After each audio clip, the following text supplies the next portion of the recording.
Pinocchio is a story about a man who builds a wooden puppet and the puppet comes to life. With his cricket pal, he journeys to become a real boy. That would be so awesome, right? Wrong. Good afternoon, ladies and gentlemen. The reason that would be wrong is that wood puppets should remain inanimate. We should not invest as much time as this disturbing old man has into them. If we do, then we will be thrown into the apocalypse at head speed by these lifeless puppets. They will advance upon us like foretold in the story. We need for people to not make any children out of wood, for that will change all of humanity for the worse. It is stated in the story that magic is the reason he became a real boy, but of course, as magic is not real, one would suggest it was artificial intelligence. Already we see the rise of the robots, and eventually they will overcome us all, unless we stop the ligneous invasion. As you probably know, at the end of Pinocchio, he turns into a real boy. But I feel that too many cases of that, and the world would become even more overpopulated. It is unnatural for these timbered atrocities to be waltzing around and living. I think the only way to stop them from coming alive would be to make sure they can't exist in the first place. Chop down the trees, fire all the woodworkers, and destroy any artificial intelligence tech. Train the school children in lumberjacking, and make sure there is a chainsaw in every home.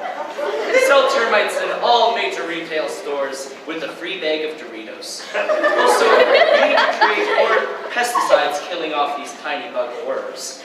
With fewer trees, woodworkers, tech, crickets, and more termites, we can abolish the dolls before they can come. I have lots of faith in this plan, and I believe that it will change everything. If we stop the threat now, then we will benefit later.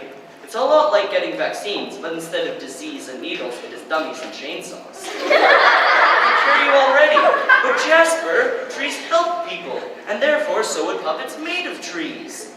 We both know that that is a very unintelligent answer, and you should feel that. Just because something is made of something doesn't mean that the second is good and vice versa. Think of when Lucasfilms made episode 1, 2, and 3. They were not that good, but they were made from a successful and wonderful movie series. But Jasper, I like Jar Jar Binks. No!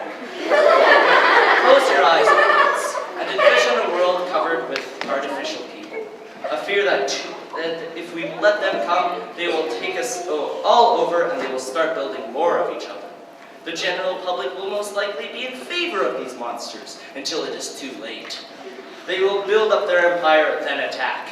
I fear the puppets will evolve to be stronger than any of us here can imagine. The automations will invade our schools, kidnap officials and keep them for ransom, and murder us humans by the dozens. They will invest our time and our resources into making their friendly crickets into hulking giant beasts, ready to rip open us all. It sounds terrible, does it not? With my solution, then I think it will never be a problem. Children will freely walk the streets without having to look over their shoulders for a stick-figured stalker. My plan sounds great, but what I need are troops. People to help me kick these marionettes right in their varnished behinds. I'm enlisting troops at my house. We'll have to call beforehand, though, because my mother believes what I'm saying is ludicrous. I've already started to post my feelings about this on Twitter, and I'm in the process of a Tumblr account. So next time your children or future children are pull down a Disney movie from the shelves, make sure it is not about a creepy old person who uses magic to make new forms of life. Or about fairies who turn inanimate objects to life. Or a movie with strong morals. So really, in the end, not watching Disney helps my cause.